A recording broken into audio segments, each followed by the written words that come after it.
Hi everyone, so here we are with my review of Transformers Age of Extinction. Now, I did a review of the Transformers franchise, at least the past three movies on my channel, so you can check that out right there. Here's my review of Age of Extinction. Now, Age of Extinction is once again directed by Michael Bay, and it stars a brand new cast. It stars Mark Wahlberg, Stanley Tucci, Kelsey Grammer, the dude who closed the fucking bridge in the town, Nicola Peltz, and just like a completely different cast. And it takes place.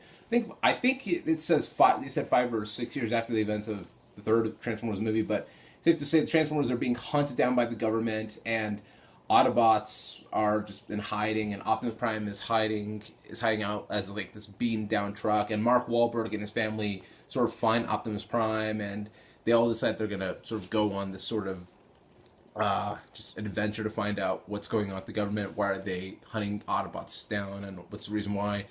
And just went up, big shit blows up, and sweet Transformer action ensues, man.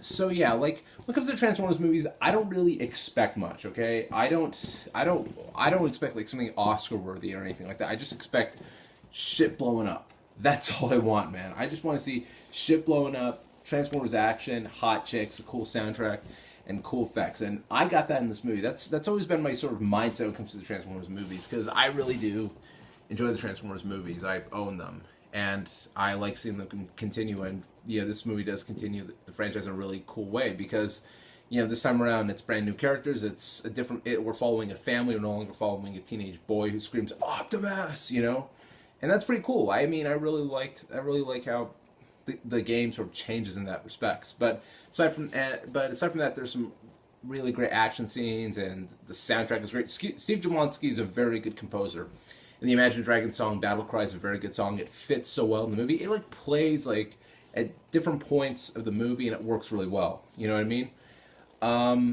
And just aside from that, like the acting is fine for the most part. I mean, Mark Wahlberg I thought was pretty good in the movie. He's Mark Wahlberg. He's likable. He's funny.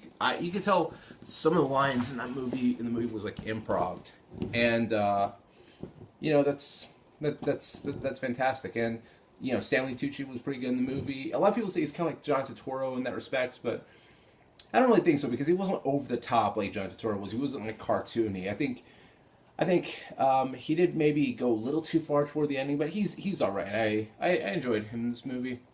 Kelsey Grammer, he plays the villain. He plays the human villain in this movie, and that was actually one of the things I liked about Dark of the Moon. They expand right here, which are human villains. I really like the addition of just that humans are bad guys and not just Decepticons, but humans are bad guys. And Kelsey Grammer's a really good human villain that way. He's pretty good too. Same thing with the dude who closed the fucking bridge in the town. He's a good bad guy. And Mark Wahlberg's super hot daughter, played by Nicola Peltz, she's a very good actress on Bates Motel. At least that's what I hear. Which I'm gonna check out that show. But she was fine in this movie. I mean, she did her job all right, though. Not to mention, I kind of have a bit of a crush on her. I'm not kidding, man. It's like on my sort of list of like Hollywood crushes. It's Jennifer Lawrence, it's Scarlett Johansson, it's Amy Adams, Colby Smulders, and then Nicola Peltz just is on that list right there, man. But yeah, so if there's any like some of my complaints of this movie, it is the fact that this movie is way too long. This movie's like 2 hours and 45 minutes, and I really wish it was like trimmed down a little bit. You know what I mean? I would have been. I think if it was like 2 hours and 5 minutes, 2 hours and 10 minutes, that would have been perfect. But Michael Bay likes to drag his movies along.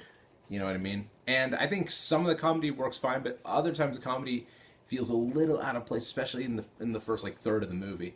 But overall, I mean, I really enjoyed Age of Extinction. I mean, it's better than Revenge of the Fallen, and I think it's almost as good as, I think it's as good as or better than the third one, but not as good as the first one. So in that way, I'm going to give Age of Extinction B-. I really enjoyed it. I had fun with it. Just going wanting just cool shit blowing up, hot chicks, great action, nice effects. The effects are really good, by the way. And